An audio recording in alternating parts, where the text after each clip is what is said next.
ఆపదామపహర్తారం దాతారం సర్వసంపదాం లోకాభిరామం శ్రీరామం భూయో భూయో నమామ్యహం.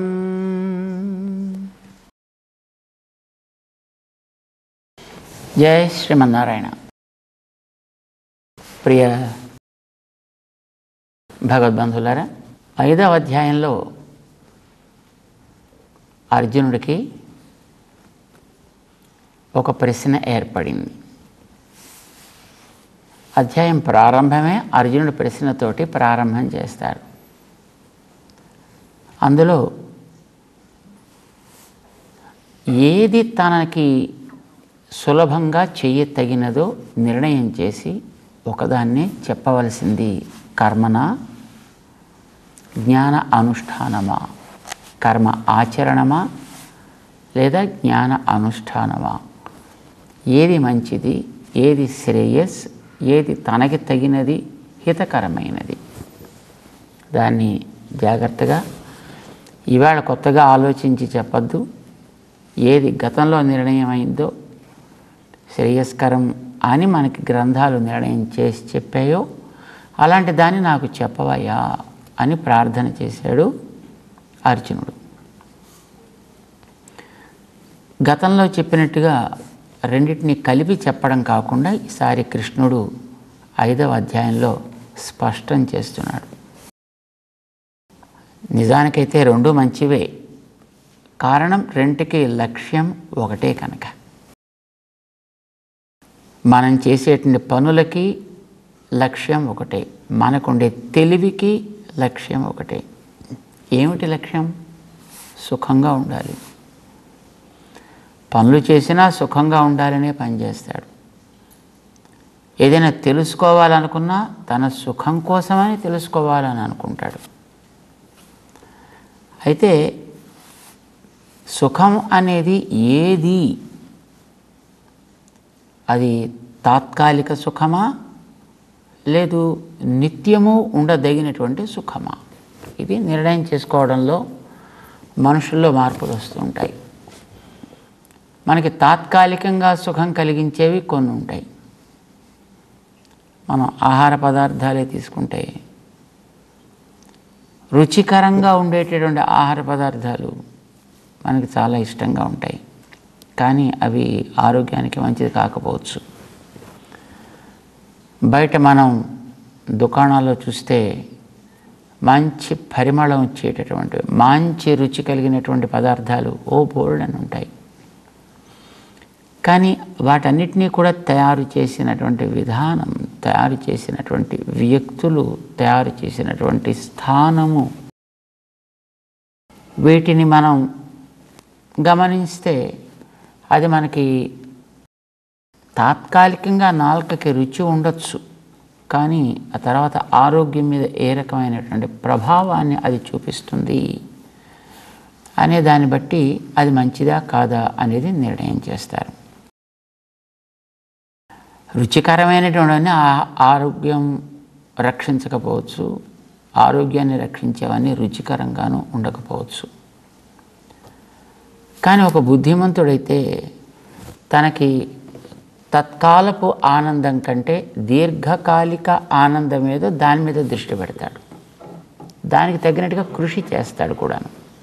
అది తాత్కాలికంగా కష్టాన్ని కలిగించవచ్చును, కానీ దీర్ఘకాలికమైనటువంటి సుఖం అనే దాన్ని వాడు దృష్టిలో పెట్టుకొని, ఆరోగ్యం అనే దాన్ని దృష్టిలో పెట్టుకొని దాని మీద కృషి చేస్తాడు. అలాంటి వాడు ఏదో రకరకాలుగా రుచులు కలిగిన పదార్థాలని పక్కన పెట్టి మంచిగా ఉండేటటువంటి ఆహారం ఏదో దాన్ని స్వీకరిస్తాడు. ఇది ఆహారానికి సంబంధించి. ఇలానే ఏ పనైనా. అయితే సుఖం అనేటటువంటిది మనం ఈవేళ కలిగి అది ఎత్తద్ అగ్రే సుఖమివ పరిణామే దుఃఖోదర్కం కనుక అయినట్టయితే అలాంటి దాన్ని స్వీకరించడం శ్రేయస్కరం కాదు, మంచిది కాదు. మొదట్లో అది దుఃఖాన్ని ఇచ్చేదైనప్పటికీ కూడా పరిణామం దానికి ఆనందాన్ని ఇచ్చేదైతే అది మనకి మంచిది. సో దేని యందు మనం దృష్టి పెట్టాలి అంటే సుఖం అనేది మనం కోరుకున్న ఆ సుఖం తత్కాలపు సుఖం కాకుండా అది శాశ్వతమైనటువంటి సుఖం ఇచ్చేదేదో అది కావాలి. సుఖానికి లక్ష్యం మళ్ళీ ఆనందం. ఆ ఆనందం కూడా ఎప్పటికీ ఉండేటువంటి ఆనందం కలగాలి అంటే అలాంటిది మనకి కనిపించేటటువంటివన్నీ కూడా మార్పు చెందేవే. అవి ఏవైనప్పటికీ కూడా మార్పు చెందేవే ఉంటున్నాయి.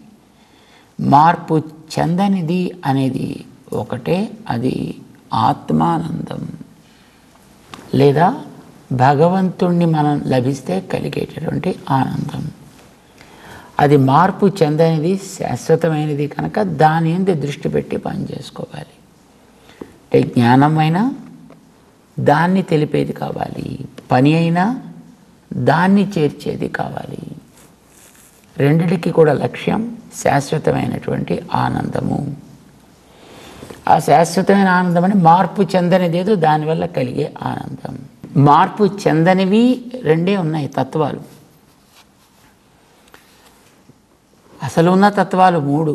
అయితే అందులో ప్రకృతి అనేది ఇప్పుడు కూడా మార్పు చెందుతూ ఉండేది. స్వరూపము మారుతుంది, స్వభావము మారుతుంది.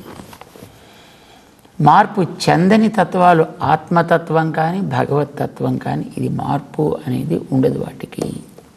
ఆ రెండిట్లో కూడా మళ్ళీ ఆత్మ అనే తత్వం స్వరూపం మారదే తప్ప దాని స్వభావాలు మళ్ళీ మారుతూ ఉండేవే కనుక ఆత్మతత్వ జ్ఞానం అనేది ఒకసారి మనకి ఏర్పడ్డా దాని స్వభావ మార్పుని బట్టి దానివల్ల కలిగే ఆనందం కూడా మారడానికి అవకాశం ఉన్నది. అందుకోసం ఆత్మతత్వాన్ని కూడా మళ్ళీ పక్కన పెట్టి పరమాత్మతత్వం వైపు దృష్టి పెడతారు. ఆత్మతత్వం చెడ్డది అని కాదు, ప్రకృతి తత్వము చెడ్డది అని కాదు. కానీ ఆ రెండింటినీ కూడా ప్రక్కన పెట్టి భగవంతుడిని కోరుకోవడానికి కారణం ఏమిటి అని అంటే వాటిల్లో ఉండేటువంటి కొన్ని లోపాలు. కాస్త యోగ్యతని చెప్పే మంత్రాలు, పూర్తి బాగా ఉండేటట్టు వ్యాపనాన్ని చెప్పే మంత్రాలు అని 2 రకాలుగా విడదీస్తారు వాళ్ళు. ఆ మంత్ర శాస్త్రాన్ని గురించి తెలిసినటువంటి వాళ్ళు. ఆ వ్యాపకములు అని చెప్పుకునే మంత్రాలు 3 అని అంటారు. 1 విష్ణు, 2 వాసుదేవ, 3 నారాయణ అని 3. ఈ మూడిట్లో కూడా మళ్ళీని నారాయణ అనేటువంటి మంత్రమే అతి ఉత్తమము. ఎందుకని అంటే మిగతావి 2 చెడ్డవని కాదు, అసలు మిగతా మంత్రాలు కూడా చెడ్డవని కాదు. కానీ వాటికి ఉండేటువంటి సీమ తక్కువది, వాటికి ఉండే హద్దు తక్కువది, వాటికి ఉండేటువంటి ప్రభావం తక్కువది కనుక. విష్ణు వాసుదేవ కూడా 2 మంత్రాలు ఉన్నాయి, అవి కూడా గొప్పవే. కానీ అవి ఇచ్చేటటువంటి అర్థంలో కొన్ని కొరతలు ఉన్నాయి, కొన్ని లోపాలు ఉన్నాయి. ఏమిటి లోపాలు అని అంటే ఏదైనా మంత్రం దాని మీద మనకు ఒక ప్రశ్న అనేది ఏర్పడితే దానికి అది సరైన సమాధానం ఇచ్చి తృప్తిపరచగలగాలి. అలా తృప్తిపరచగలిగితే దానికి ఒక యోగ్యత సరైనది ఉన్నట్టు అర్థం. విష్ణు మంత్రం ఉందనుకోండి, దానికి అర్థం ఏమిటి అంటే వ్యాపించిన అని అర్థం. ఎక్కడ వ్యాపించిన, ఎప్పుడు వ్యాపించిన, ఎలా వ్యాపించిన తత్వం అది అని ప్రశ్న వేస్తే మంత్రంలో వాచ్యంగా, లిటరల్గా, వర్బల్గా అందులో సమాధానం మనకి రాదు. మంత్రం గొప్పదా కాదా, తత్వం ఎట్లాంటిది అనే ప్రశ్న కానే కాదు. కానీ ఎప్పుడైతే మనం ఒక శబ్దం మీద ఆధారపడుతున్నామో ఆ శబ్దానికి ఉండేటటువంటి శక్తి సమగ్రం కావాలి. మంత్రం అంటే శబ్దమే కదా, అదొక ధ్వని, అర్థవంతమైనటువంటి ధ్వని కనుక దాంట్లో ఉండేటటువంటి ఆ భాగాలు మనలో కలిగేటువంటి జిజ్ఞాసకి సమగ్రమైనటువంటి సమాధానాన్ని ఇచ్చి తృప్తిపరచగలగాలి. అది కూడా మనకి దాంట్లో అక్షరాత్మకంగానే తెలియాలి. ఆ ధ్వనిలో, ఆ శబ్దాల్లో, ఆ అక్షరాల్లో ఆ రకమైనటువంటి శక్తి ఉండాలి. విష్ణు అంటే వ్యాపించినది అని అర్థం. ఎక్కడ వ్యాపించడం? ఎందుకంటే ఇవన్నీ కూడా కొన్ని ససంబంధికాలు అని అంటాం కదా, సాపేక్షాలు. ఏదైనా ఒకటి చెప్పగానే ఎక్కడ, ఎప్పుడు, ఎలా, ఎంత, ఎందుకు, ఏమి, ఇలాంటి ప్రశ్నలు వచ్చినప్పుడు వాటికి సమాధానాలు ఇవ్వగలగాలి. విష్ణు అనేటటువంటి శబ్దంలో వ్యాపించిన తత్వం తెలుస్తోంది, కానీ ఎక్కడ వ్యాపించిన, ఎప్పుడు వ్యాపించిన, ఎలా వ్యాపించిన అనేదానికి దాంట్లో సమాధానం వర్బల్గా లేదు. లేకపోవడం చేత దాంట్లో కొంచెం బయట నుంచి కొంచెం మనం అప్పు తెచ్చుకోవాల్సి వస్తుంది అన్నమాట. దానికి ఆహార్యం అవసరం. దానికి బయట నుంచి ఏవో కొన్ని తెచ్చుకొచ్చి దాంట్లో చేర్చుకుంటే తప్ప దానికి ఒక సమగ్రత అనేది ఏర్పడదు. చేత ఒకదాని మీద ఆధారపడేటటువంటి అవసరం ఉన్నది కనుక దాంట్లో కొన్ని లోపాలు ఉన్నట్టు లెక్క. అలానే వాసుదేవ కూడా చాలా విలక్షణమైనటువంటి మంత్రమే. శ్రీమద్భాగవతంలో ఆది నుంచి అంతం దాకా కూడా దాన్నే ప్రయోగిస్తూ ఉంటారు. అయినప్పటికీ కూడా అందులో ఉండేటువంటి అర్థాన్ని మనం చూసినట్లయితే వాసు దివ్ అనే రెండు శబ్దాల యొక్క కలయిక. అది ప్రకాశించేది, వ్యాపించి ఉండేది, వ్యాపించి ప్రకాశిస్తోంది. ఎక్కడ అంటే అర్థబలాన్ని బట్టి అంతటా అని మనం అనుకోవచ్చు. వ్యాపించి వసతి దీవ్యతే అన్నాం. కానీ ఎందుకు అని ప్రశ్న వేస్తే సమాధానం లేదు. ఎందులో అంతటా, ఎందులో సమాధానం లేదు. అలా వ్యాపించి చేసేదేమిటి, దానికి సమాధానం లేదు. సో కొన్ని ప్రశ్నలకి సమాధానాలు దాంట్లో వెర్బల్గా ఇవ్వగలిగేటటువంటి అవకాశం లేకపోవడం చేత ఆ మంత్రానికి కూడా కొన్ని కొరతలు ఉన్నాయి. మంత్రము ప్రతిపాదించే తత్వపు విషయంలో కాదు, తత్వం ఒకటే. కానీ ఆ తత్వం దగ్గరికి తీసుకువెళ్ళేది ఒక శబ్దం అయితే ఈ తీసుకువెళ్ళేటువంటి ఆ శబ్దానికి కూడా సమగ్రత ఉండాలి, శక్తి ఉండాలి. దానికి కొరతలు ఉండడానికి వీల్లేదు. కానీ ఈ విష్ణు వాసుదేవ అనే రెండు కూడా అలాగా పూర్తిగా సమాధానాలు ఇవ్వగలిగే అవకాశం వాటికి లేదు కనుక అవి కొంత లోపం ఉన్నవి. కానీ నారాయణ పదానికి అట్లాంటి లోపము లేదు. దాంట్లో ఏ ప్రశ్న ఏర్పడ్డా దానికి కావలసిన సమాధానాన్ని ఇచ్చే శక్తి ఆ అందులో ఉండేటటువంటి ఆ అక్షరాల్లోనే ఉంది. నా, నా, రా, రా, అయ, నా, అణ, నారాయణ. ఈ అక్షరాలు ఇవన్నీ కూడా కలయిక ప్రభావం చేత వాటిని మనం విడదీసి చూసినప్పుడు నువ్వు దాంట్లో ఏ ప్రశ్న వేయి ఆ ప్రశ్నకి తగినటువంటి సమాధానం ఆ అక్షరాల్లోంచే వస్తుంది. మంత్రాల్లో ప్రతి మంత్రానికి లక్ష్యం ఒకటే అయినా దాంట్లో ఉత్తమము ఇది అని నారాయణ మంత్రాన్ని నిర్ణయం చేసి మంత్ర తత్వ విధులైనటువంటి మహర్షులు ఎలాగైతే మనకి ప్రసాదించారో మన పూర్వ ఆచార్యులందరూ కూడా దాన్నే అలా అంగీకరించారు, దాన్నే ఉపాసన చేశారు. ఇది మనకి ఋషుల వాక్యాల్లో కనిపిస్తోంది, పురాణాల్లో కనిపిస్తోంది, ఇతిహాసాల్లో కనిపిస్తోంది. రామాయణం లాంటి దాంట్లో కూడా ఆ రామతత్వం నారాయణుడే. ఇది మనకి బాలకాండలో కనిపిస్తుంది, యుద్ధకాండలో కనిపిస్తుంది. మధ్య మధ్యలో అక్కడక్కడ కూడా అది మనకి ద్యోతకం అవుతుంది. ఇలా మంత్రాల్లోకెల్లా అది ఉత్తమము అని నిర్ణయం చేసి దానికి ఒక విధి విధానాన్ని ఏర్పాటు చేసి మహానుభావులు అందించినట్లుగానే శాశ్వత సుఖకారి అయినటువంటి తత్వం ఏది అని మనకి ప్రశ్న వచ్చినప్పుడు ప్రకృతి నిత్యమే, జీవుడు నిత్యమే, భగవంతుడు నిత్యమే, మూడు నిత్యమైనటువంటి తత్వాలే, దాంట్లో సందేహం లేదు. కానీ ప్రకృతి తత్వంలో, జీవతత్వంలో కొన్ని లోపాలు ఉన్నాయి. ఏమిటి లోపాలు ఉన్నాయి? ప్రకృతి అనేది కొన్నిటి కలయికగా ఏర్పడ్డది. పరమాత్మ, జీవుడు అనేది కలయికగా ఏర్పడ్డవి కావవి. అవి ఏక అవయవి అయిందది. రెండవది, ప్రకృతి అనేదానికి స్వరూపము నిరంతరం మారిపోతూ ఉంటుంది, స్వభావము నిరంతరం మారిపోతూ ఉంటుంది.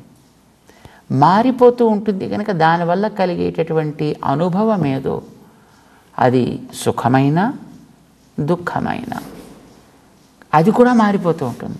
ఇప్పుడు సుఖం కలిగింది, కాసేపటికి మళ్ళీ సుఖంగా ఉంటుంది అని చెప్పడానికి లేదు.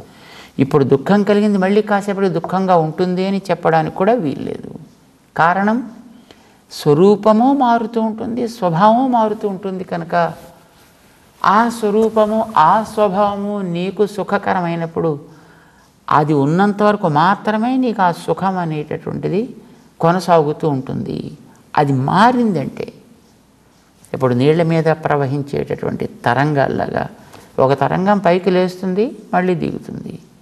ఈ పైకి లేచి దిగే లోపల నీకు దాని యొక్క స్వరూపం కనిపిస్తుంది. దిగ్గానే మళ్ళీ మారిపోతుంది, మళ్ళీ రావచ్చు, కానీ మళ్ళీ రావచ్చు, మళ్ళీ మారిపోతుంది.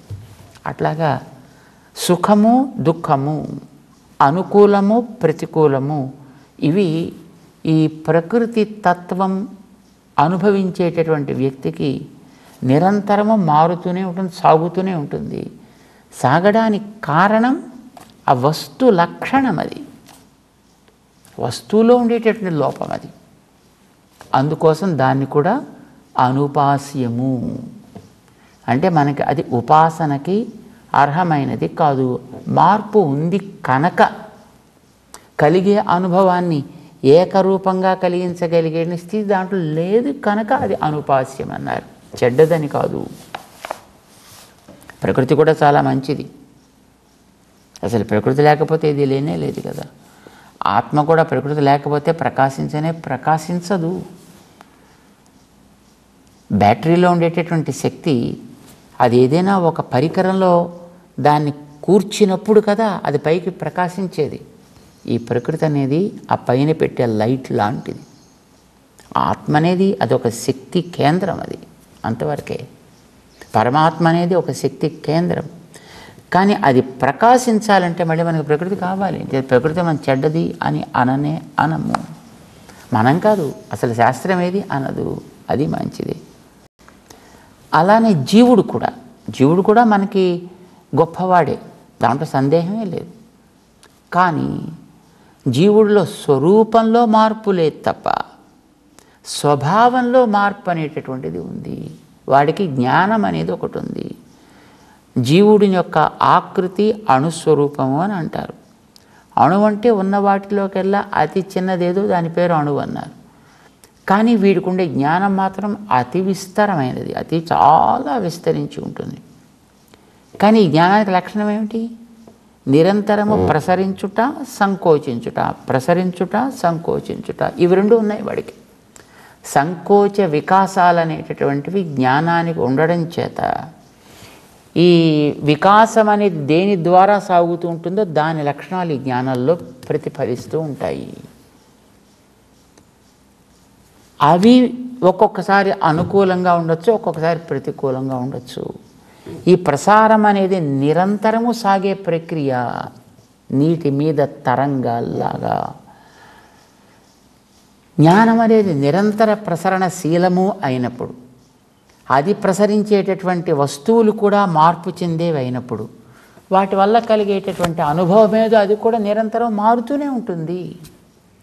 అందుకోసం మారేటటువంటి అనుభవాన్ని ఇచ్చే తత్వం కనుక ఆత్మతత్వం కూడా మనకి ఒకనాడు ఉపాస్యంగా అనిపించినా మరొకనాడు అనుపాస్యం కావచ్చు, ఒకనాడు అనుకూలం అనిపించినా మరొకనాడు అనుకూలం కాకపోవచ్చును. స్వభావంలో కలిగే మార్పు అనే లోపాన్ని బట్టి మారుదల ఉండడం చేత. అదర్వైజ్ జీవుడు కూడా మనకి చాలా గొప్ప తత్వం. కొంతమంది జీవుడు లేడని అంటారు, వాళ్ళని కాసేపు పక్కన పెడదాం మనం. వేదం చెప్పినటువంటి తత్వాలు 3 అని విశ్వసించే వాళ్ళ విషయం మనం మాట్లాడుకుంటున్నాం. భోక్త, భోగ్యం, ప్రేరిత అనే 3 తత్వాలు ఎప్పుడు ఉంటాయి?